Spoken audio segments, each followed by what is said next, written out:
하나님의 백성 이스라엘이 그 하나님의 뜻을 따르지 못하고 빛이 되지 못하고 소금이 되지 못하여 범죄함으로 말미암아 하나님께서는 그 이스라엘이 자랑하던 성전을 불태워 버리시고 그들이 자랑하던 그 시온성 예루살렘을 무너뜨리셔서 돌 무더기가 되게 하셨습니다.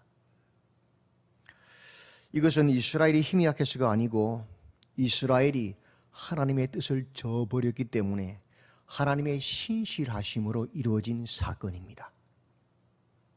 성전은 불타고 성벽은 돌 무더기가 되고 많은 백성들은 살육당하고 살아남은 자들은 저 멀리 바벨론의 종이 되어 포로가 되어 끌려갔습니다. 그리고 하나님의 진노의 기간 70년이 지나고 선지자들을 통하여 또 백성들이 약속하신 그 약속의 때 70년이 지났을 때에 하나님은 신실하시게도 그 백성들이 다시 예루살렘으로 이스라엘로 돌아오게 하셨습니다. 세상 역사상 이런 일은 없습니다. 나라가 멸망당하고 그 백성들이 살육당하고 살아남은 자들이 먼 곳으로 포로로 잡혀간 그런 나라가 10년, 20년도 아니고 70년이 지난 후에 다시 자기 나라를 세우는 일은 없습니다. 이 일은 하나님, 약속에 신실하신 하나님께서 그 약속을 지키신 증거입니다. 그들이 70년이 지나고 예루살렘으로 돌아왔을 때에 그 돌무더기 황무지인 예루살렘에서 하나님의 선지자들은 동일하게 외쳤습니다. 무너진 하나님의 집을, 성전을 건축하라고. 아니 지금 황무지에 먹고 살기도 바쁜데 무슨 성전을 건축하라고 말합니까? 이유가 있지요. 하나님의 성전은 구약에 하나님의 임재의 장소, 하나님의 통치를 받는 곳입니다. 하나님이 구약에는 성전에 임하셨어요. 그런데 하나님의 통치를 받는 신정국가인 이스라엘이 성전이 없다는 말은 무슨 말이냐? 왕이 없다는 말과 같은 겁니다. 하나님과의 관계가 단절되었다는 것이지요. 하나님께로 나아가는 길이 막혀버렸어요. 더 이상 하나님의 통치를 받을 수 없는 비극에 처한 것입니다. 그래서 선지자들은 동일하게 외쳤습니다. 무너진 성전을 빨리 재건하라. 성전을 건축하라고. 그 성전 건축의 역사를 잘 기록하는 책이 에스라서입니다. 1장에서 하나님의 집을 건축하라고 외칩니다. 누가 외칩니까? 놀라지 마십시오. 1장 1절을 보시면 누구죠? 고레스 왕입니다. 아니 세상에 이스라엘 백성들도 아니고 그들을 통치하고 있는 이방의 왕이 그들을 영원히 자기 종을 삼고 자기 노예를 삼아야 될 그 이방의 왕이 고레스가 여호와의 성전을 건축하라고 조서를 내리고 공포합니다. 왜? 그 마음이 하나님께 감동을 받았기 때문에. 이방인일지라도. 그리고 5절에 보시면 그 마음이 하나님께 감동을 받고 일어난 사람들, 그 고레스 왕의 조서를 듣고는 마음의 감동을 받아서 돌아가서 여호와의 성전을 건축해야겠구나 일어난 사람들이 일어나지요. 그 이름이 2장에 자세히 기록되어 있습니다. 영광스러운 사람들이거든요. 다 돌아간 게 아니에요. 일부예요. 그 마음이 하나님께 감동을 받은 사람 일부가 돌아간 겁니다. 그렇게 해서 3장에서 성전 재건이 시작됩니다. 그 중심 인물은 총독 스룹바벨과 그 형제들이었습니다. 그러나 하나님 일을 할 때 늘 조심해야 될 부분이 있습니다. 뭐가 있어요? 대적들이 방해합니다. 항상 하나님의 일은 반드시 방해꾼들이 생깁니다. 대적들이 일어났습니다.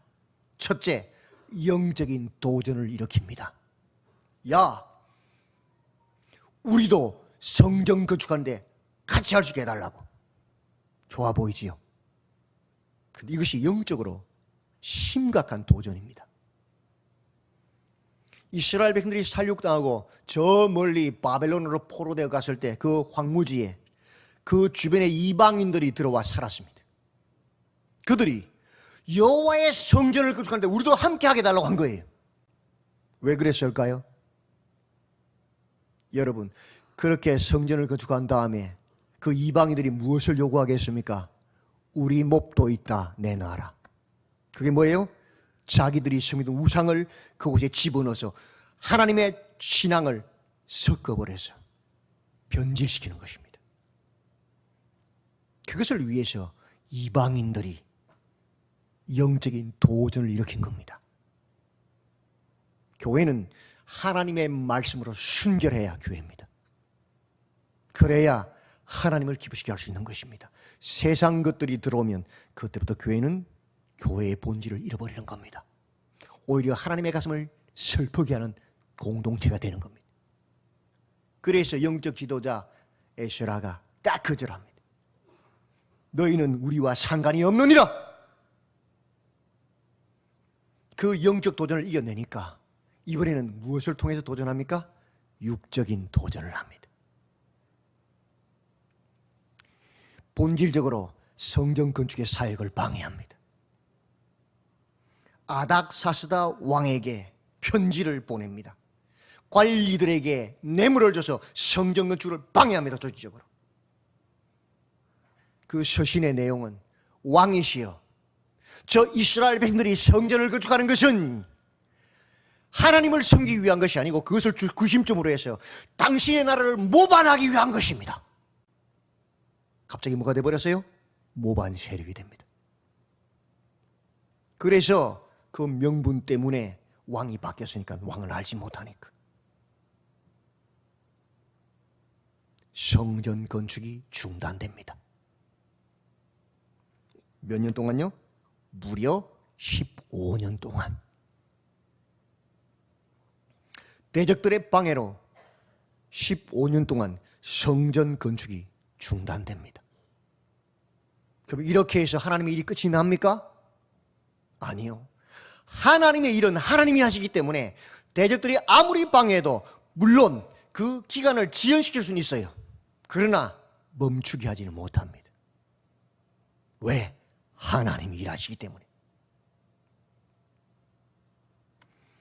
5장에서 하나님이 일하십니다. 누구를 통해 일하십니까? 선지자들과 말씀에 감동을 받아 일어난 자들 도와 일하십니다. 우리가 금요일마다 강해 설교하고 있잖아요. 학계와 스가랴 선지를 통하여 말씀을 선포하게 하시고 그 말씀을 듣고 마음에 감동을 받아 일어난 자 총독 스룹바벨과 대제사장 여호수아요. 에스라서에서는 예수아로 표현됩니다. 여호수아 같은 말입니다. 또 바른 신앙을 고백하는 자들을 통하여 하나님의 성전이 다시 재건됩니다. 어떤 신앙 고백입니까? 우리 조상들이 왜 심판받고 성전은 불타고 바벨론으로 포로되어 잡혀갔느냐? 우리 조상들이 여호와를 숭배하지 않았다. 그들이 우상을 숭배했기 때문이다. 그 죄악 때문이다. 현실을 직시하고 그 조상들의 죄를 번복하지 않기 위해서 하나님께로 일어난 그 바른 신앙을 고백하는 자들을 통하여서 하나님은 일하셨습니다. 그때의 대적들이 너희가 무슨 근거로 성전을 다시 건축하느냐 물었을 때에 이제는 두 분 안 속지요? 그들이 편지를 써서 다리오 왕에게 보냅니다. 왕이시여, 우리가 성전을 건축하는 것은 당신을 모반하기 위해서 건축하는 것이 아니고 당신의 조상 고레스가 칙령한 그 반포한 명령을 따라 우리가 성전을 여호와의 성전을 건축하는 것입니다. 왕궁 창고에 서신들을 조사해 보십시오. 그래서 고레스가 신하들에게 왕궁 창고에 서류 창고를 조사하게 합니다. 그랬더니 뭐가 나왔어요? 고레스의 칙령이 딱 나온 거예요. 아, 저들은 모반을 하기 위해서 한 것이 아니라 우리 조상 고레스 왕의 명령을 지키는 것이구나. 그래서 오히려 또 조서를 내려서 더 잘 도와주라고 조서를 내립니다. 그래서 하나님의 성전이 6장에서 건축되어서 봉헌식을 올립니다.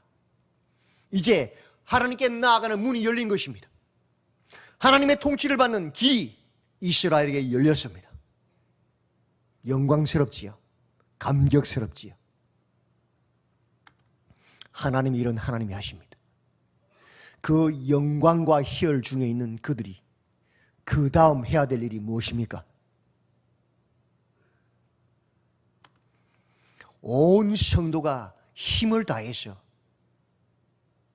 살던 집을 팔고 전세로 내려앉으면서 그 남은 금액을 하나님께 드리고, 전세 살던 사람들은 전세금을 빼서 하나님께 드리고 월세로 가고, 퇴직금을 미리 따서 받아서 헌금을 하고, 그렇게 해서 교회당을 건축했다면 그 다음은 무엇입니까? 그것이 끝입니까?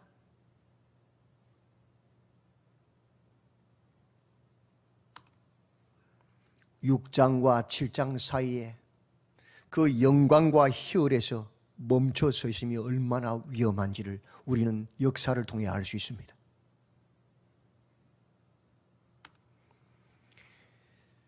거기에서 끝난다면 사람들은 그럴 겁니다.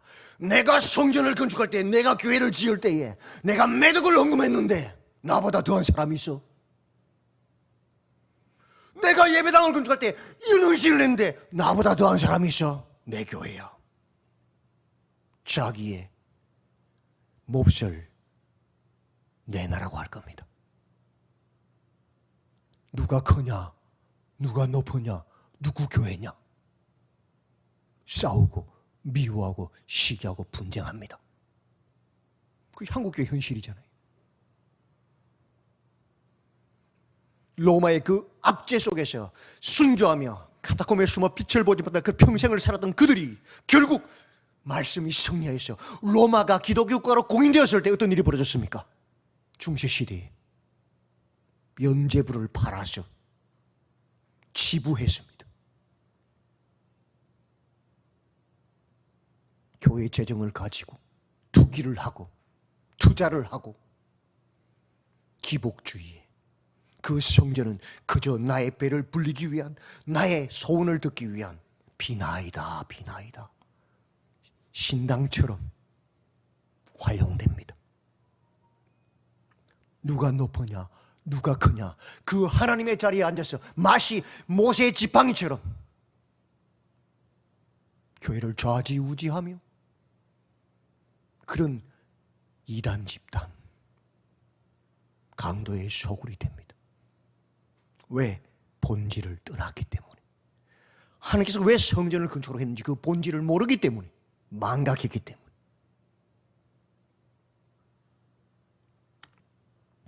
예수 그리스도만이 왕 되시고 주인 되시고 머리 되시고 목자 되시는 그 하나님의 통치를 받는 성민, 거룩을 이루며 거룩을 이뤄내는 하나님의 백성을 만들려고 성전을 건축하라고 한 것입니다. 그것이 본질입니다.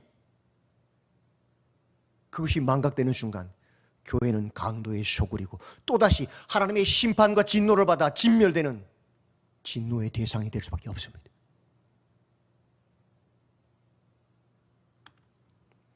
(6장의) 성전 봉헌식 후에, 영광과 희열 후에 무려 58년 동안 암흑기가 진행됩니다. 성전을 건축했다. 우와! 그 희열과 영광 가운데서 멈춰버렸어. 본질을 잃어버린 시간이 무려 몇 년요? 58년이 지나갑니다. 끔찍하지요. 우리는 모르지만 역사를 보면 58년이 벌써 지났어요. 그 한 장 사이. 그렇다면 하나님은 더 이상 일하지 않으십니까? 본질을 잃어버린 이스라엘, 그렇게 변질되어 가고 있는 이스라엘에게 하나님은 무관심하십니까? 아니요. 하나님의 일은 하나님이 하십니다. 그때에 그 본질을 상하는 한 사람이 등장합니다. 그 사람이 누굽니까? 오늘 본문에 에스라입니다. 이 일 후에 58년이 지난 후에 모두가 하나님 말씀을 떠나 자기 욕심을 따라 살아가는 그때에 바사왕 아닥사스다가 왕위에 있을 때 왕이 바뀌었어요. 그죠? 에스라가 에스라라 하는 자가 있으니라.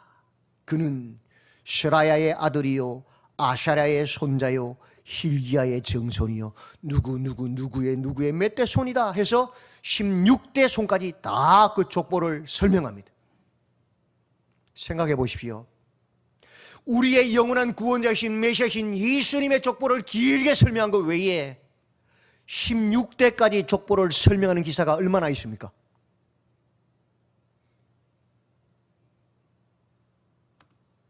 왜 에스라의 족보를 지루하게 16대까지나 소개하고 있습니까? 그 족보의 끝은 이렇게 결론 내립니다. 이 에스라가 바벨론에서 올라왔다고. 이 에스라가 바벨론에서 올라왔다고. 이 에스라가 어떤 사람입니까? 그는 이스라엘의 하나님 여호와께서 주신 모세의 율법에 익숙한 학자로서 그의 하나님 여호와의 도우심을 입음으로 왕에게 구하는 것은 다 받는 자이더라. 이 에스라는 어떤 사람이냐? 그의 하나님 여호와의 도우심으로 학사, 학자, 서기관을 말합니다. 하나님의 말씀들의 파편들을 주워 모아서 그 말씀을 정리하고 그 말씀을 기록하고 그 말씀을 보관하고 그 말씀을 연구하는 자였습니다. 모든 사람이 자기의 욕심을 따라 비나이다 하나님의 그 성전을 우상숭배의 도구로 강도의 소굴을 만드는 그때에, 말씀에는 아무 관심이 없는 그때에, 58년이 지난 그때에 에스라는 하나님의 말씀을 관심을 가지고 그 말씀들을 모아서 엮어서 그 말씀을 연구하는 학자였단 말이죠. 뿐만 아닙니다. 그는 그 하나님 여호와의 도우심으로 왕에게 구하는 것은 다 받는 그런 사람이었다. 그런 에스라가 그 모든 기득권을 다 내려놓고 포기하고 어디로? 예루살렘으로 올라왔다는 것입니다.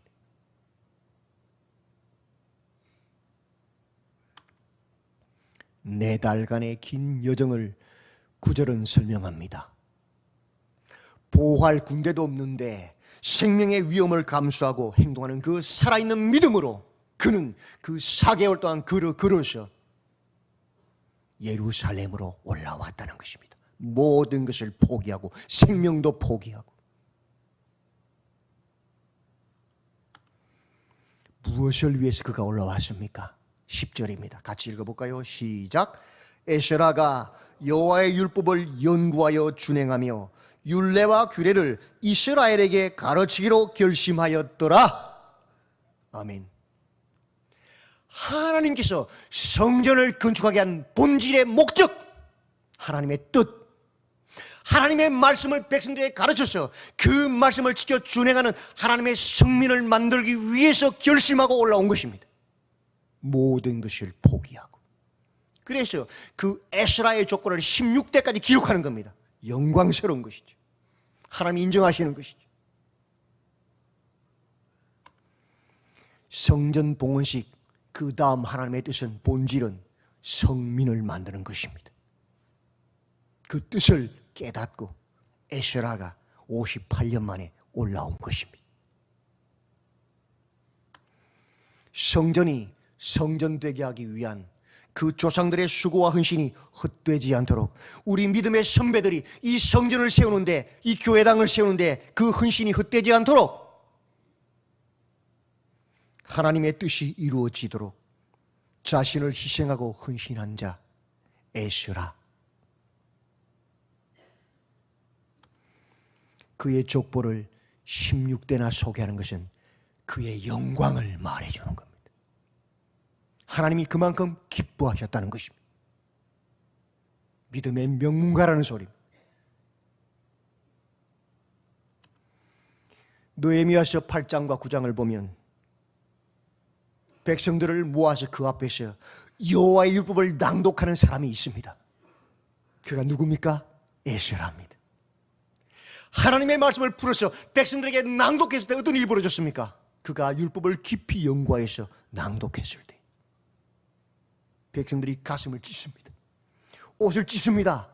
우리가 여호와께 범죄하였도다. 우리가 도둑질하고 우리가 가늠하였고 우리가 우상 숭배하였도다. 그 말씀에 가슴을 찢고 옷을 찢습니다. 회개가 일어납니다. 그리고 하나님의 성민이 되는 역사가 일어납니다. 하나님의 뜻, 성전을 건축한 뜻, 진정한 부흥이 무엇입니까? 하나님의 교회, 하나님의 백성들이 하나님의 말씀으로, 바른 말씀으로 스스로를 돌아보고 찢어서 갱신하는 것이 성전을 건축한 교회를 만드신 하나님의 본질 뜻입니다. 하나님의 교회는 다른 것으로 부흥하는 것이 아닙니다. 하나님의 교회는 하나님의 말씀에 내 가슴을 찢고 내 죄를 도려내고 회개하고 주의 말씀에 무릎 꿇는 것으로 하나님의 교회는 부흥하는 것입니다. 성전보다 더 중요한 본질, 성전을 세우신 목적이 무엇입니까? 예수께서 왜 십자가에 달려 물과 피를 쏟으시며 죽으셨습니까? 그 목적이 무엇입니까? 그저 입만 뻥긋뻥긋 내 죄 사함 받았다 하고 밖에 나서 마음껏 살아라고? 죄 지으면서 영지주의자 이원로로? 아니지 않습니까? 예수님 왜 십자가에 달려 우리 피를 쏟으시며 우리를 죄 사하셨습니까? 왜 하나님의 자녀를 불러주셨습니까? 왜 교회 공동체로 불러 모았습니까? 성민을 세우기 위한 하나님의 말씀을 따르는 죽기까지 순종하여 하나님 보좌 우편에 앉은 예수님을 닮은 그런 하나님의 백성 성민을 세우기 위한 하나님의 뜻입니다. 그 뜻에 구약에서 결단한 자가 누굽니까? 에스라입니다. 그 하나님의 마음에 감동이 된 하나님의 사람이 에스라입니다. 그를 통하여 하나님의 나라가 세워진 것입니다. 본질을 추구하는 자, 주를 위한 결심을 하는 자, 교회를 교회되게 하는 자, 주님의 거룩을 이루는 자, 에스라와 같은 믿음의 결단이 있는 사람으로 하나님의 말씀으로 교회를 세우는 그런 믿음의 사람으로 16대손까지 기록하는 그런 믿음의 명과를 세우시는 우리 모든 성도님들이 되시기를 바랍니다. 우리 신창교회가 되기를 주님의 이름으로 축원드립니다. 아멘. 기도합시다. 하나님, 구약에서 하나님이 성전을 건축하라고 하시는 본질의 이유, 신약에서 예수님이 왜 십자가에 달려 죽으시고 우리를 하나님의 자녀로 부르셨는지, 왜 교회 공동체를 세우셨는지, 왜 성령을 우리 속에 부어주셨는지 그 이유, 본질, 죄를 끊어내고 하나님의 말씀을 통치를 받는, 하나님의 말씀을 따르는 거룩한 삶을 사는 하나님의 백성 성민을 건축하라고 주님은 성전을 세우라 하셨고 십자가에 죽으시고 우리에게 성령을 부어주셨음을 믿습니다. 이 본질을 깨닫고 이 본질에 충성된 우리 모두가 되게 하여 주시옵소서. 에스라처럼 믿음의 명문가를 세우는 우리 모두가 되도록 축복해 주시옵소서. 예수님의 이름으로 기도드리옵나이다.